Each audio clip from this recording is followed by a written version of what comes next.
আসসালামু আলাইকুম। সারা বাংলাদেশে বৈষম্য বিরোধী ছাত্র আন্দোলনের পরে ছাত্রদের ভূমিকা কিন্তু অসীম।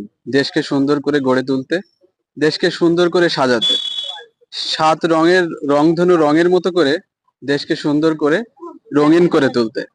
তো আমাদের আজকে আয়োজন এডুকালচার সেন্টারের আমরা শিক্ষকরা এখানে আছি। তাছাড়া অন্যান্য আহ, অনেকেই ছাত্র ছাত্রীরা এখানে উপস্থিত হয়েছেন।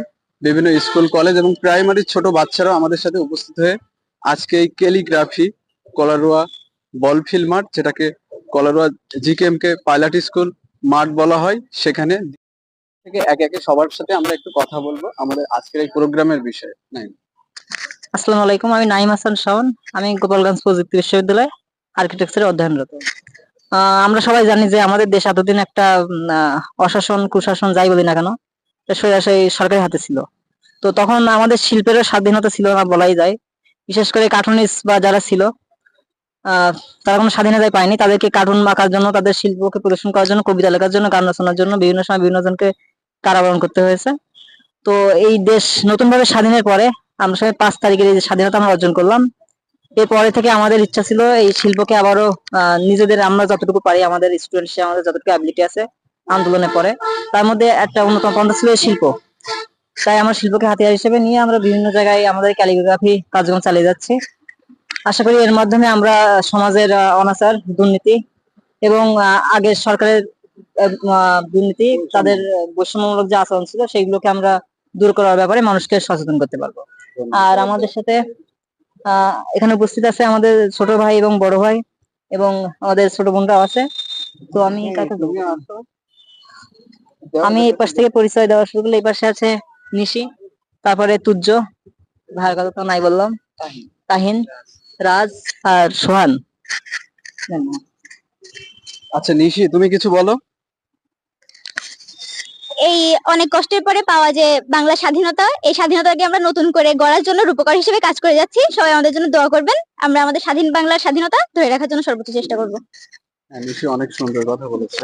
আচ্ছা, তারপরে আমি রেজান আজম তুর্য, বর্তমান বৈষম্যবিরোধী ছাত্র আন্দোলনের সহ সমন্বয়কের দায়িত্ব পালন করতেছি। আসলে যেটা সবাই বললো যে আমরা স্বাধীন একটা বাংলাদেশ পাইছি। দেশ স্বাধীন করা সহজ, কিন্তু স্বাধীনতা রক্ষা করা কঠিন। আমরা যে যার এলাকা থেকে, যে যার পরিসর থেকে সবাই এগিয়ে আসি, সুন্দর একটা দেশ দিই, সুন্দর একটা পরিচ্ছন্ন পৃথিবী দিই। এই বলে আমার সংক্ষেপ বক্তব্য শেষ করছি। স্বাধীন বাংলাদেশ, স্বাধীন বাংলাদেশ, বাংলাদেশ চিরজীবী হোক। অনেক সুন্দর। আচ্ছা, এরপরে আসসালামু আলাইকুম, আমি মোহাম্মদ তাহিন হোসেন, নবম শ্রেণী, কলা পাইলট মাধ্যমিক বিদ্যালয়। আসলে নতুন করে কিছু বলার নাই, আপনারা সকলে জানেন আমাদের দেশ স্বৈরাচারী শাসকের থেকে মুক্তি পেয়েছে। এখন আমাদের দেশ আমাদেরই ধরে রাখতে হবে। আমাদের সবকিছু, আমাদের দেশটা যেন সুন্দর থাকে, শৃঙ্খলা বজায় থাকে, এজন্য আমরা সবসময় কাজ করব। আপনার নিজ নিজ স্থান থেকে সবসময় চেষ্টা করবেন দেশটা যেন সুন্দর থাকে, সুন্দরভাবে সাজিয়ে রাখার জন্য দেশটাকে।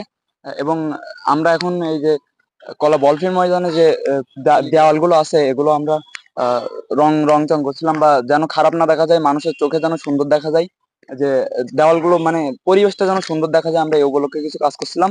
সকলে আমাদের জন্য দোয়া করবেন। আসসালামু আলাইকুম। আসসালামু আলাইকুম, আমি নাহিয়ান খালিদ রাজ। এখন দেশ স্বাধীন হয়েছে, আমাদের এখন এই স্বাধীনতাটাকে টিকিয়ে রাখা, জানি পরে কোনো স্বৈরাচারী সরকার কোনোভাবে দেশে প্রবেশ করতে না পারে। আমরা সেই কর্মধারা বজায় রেখে এভাবে দেশটাকে, স্বাধীন বাংলাদেশটাকে এইভাবে সুন্দরভাবে গুছিয়ে তোলার চেষ্টা করব। এই বলে আমার বক্তব্য শেষ করছি। আসসালামু আলাইকুম। আসসালামু আলাইকুম, আমি সোহান আদনান।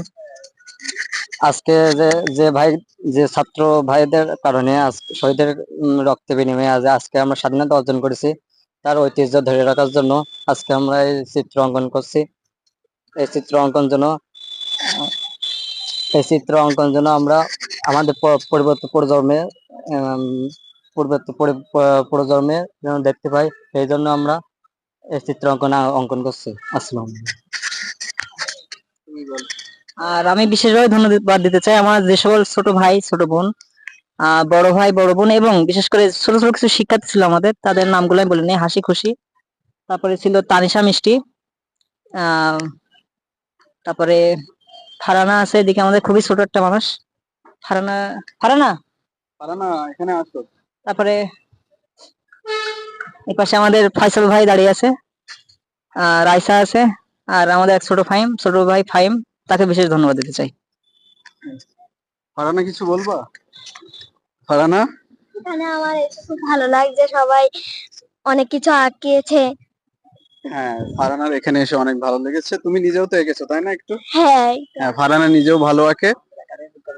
তো আমাদের আমরা যে একাডেমিটা পরিচালনা করছি এখানে কিন্তু এরকম আঁকানো শেখানো হচ্ছে, ক্যালিগ্রাফি সহ বিভিন্ন বিষয়ে কারিকুলাম, যেগুলো আর্ট কারিকুলাম, তারপরে আবৃত্তি, হ্যাঁ এই ধরনের, আর বাচ্চাদের বিশেষ করে হাতের লেখা এরকম শেখানো হচ্ছে। তো সবাইকে আমাদের একাডেমিটা একটু ভিজিট করবেন এই বলে আজকের আহ, সবাইকে অনেক ধন্যবাদ জানিয়ে আমরা ভিডিওটি শেষ করছি।